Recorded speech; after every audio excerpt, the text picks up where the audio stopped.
Hello and happy Saturday to everybody. I hope that your Saturday, wherever you are, is as blessed and beautiful as this day is here in Bishop.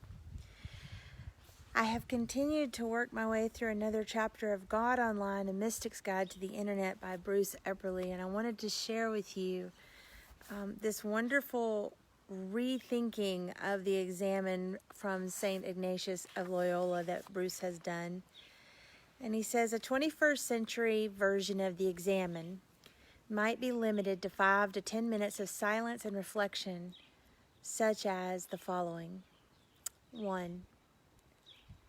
A time of silence, breathing deeply God's presence in your life for a few moments, feeling a sense of God's movements in every moment of your life.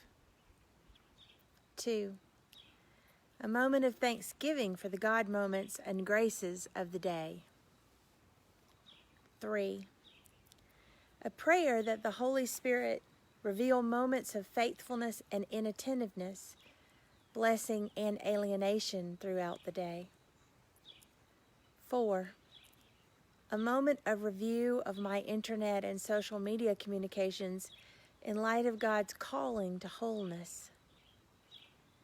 5. A prayer of confession, placing my faithfulness and imperfection in God's care, and asking God to guide me toward wholeness in thought, word, and deed.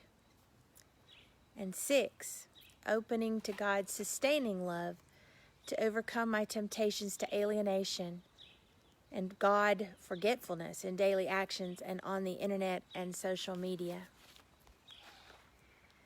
The journey of mindfulness is an ongoing struggle, not just in the busyness of the day, but especially when so many of us use social media as a time out to just zone out and flip through. Some of us also use maybe the refrigerator that way. It's a place to where you can kind of go there and not think and just do. And yet there are emotional triggers kind of all over the place on social media and the internet. So practicing mindfulness in that spot where we often go mindless is kind of a challenge for us.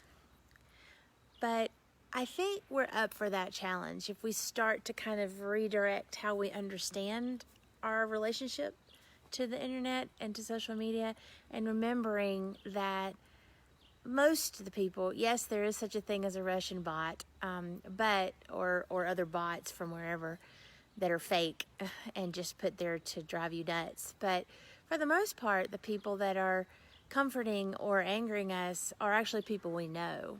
And so we don't understand sometimes the way that they interact with the world around them on Facebook or YouTube or Twitter. And so when we interact with them, we can choose to be mindful in how we interact with them. We can choose to be loving and kind. Because for all the times that somebody's driving you absolutely crazy on social media, there's also the opportunity for us to celebrate people's birthdays or anniversaries, or remember with them a time where their child did something cool at school and the memory pops up and we can reaffirm them, or the time when something bad happened and they overcame, and different things. Today, social media was helpful to me in terms, well, actually in the past 2 days. Yesterday, social media was helpful because I had an anniversary and lots of you said happy anniversary, and that made me feel good and loved and affirmed, and I really appreciate that.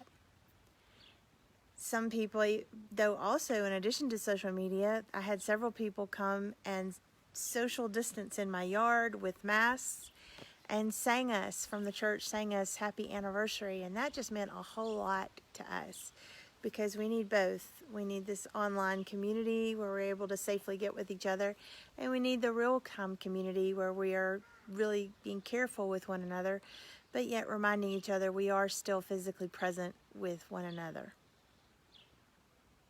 Today, however, I found out that my friend Danielle, who I went to school with, I think from kindergarten, back in Geneva, I found out from my mother this morning that he had a heart attack earlier this week and died. And so I went back through my memories on Facebook and I found a picture of us at our 20-year reunion, and it really meant a lot to me to be able to share that with people and to ask for your prayers. And it meant a lot to me to hear from you, either by loves or care or likes, or sad, that you were feeling with me in that moment. And so there's a lot of good that can come from social media if we choose to utilize it in that way. So I encourage you this day to really be mindful about how you interact with people, not just in real life, but online, and to continue to see that as a sacred journey, that what we do online is relational. It is potentially affirming and transformational in people's lives, and it is a tool that the Holy Spirit is using to touch people where they're at, even when we can't be together. Thank you for touching my heart and for being supportive of me. Yesterday was my anniversary. Today, with the loss of my dear friend and brother, soul brother, Danielle. And I know that tomorrow we'll certainly have even more opportunities as we get together at church online. So we hope to see you there. That'll be at 9:30 tomorrow morning online. And God bless you as you continue on your beautiful Saturday. Peace be with you, and I love you. Bye-bye.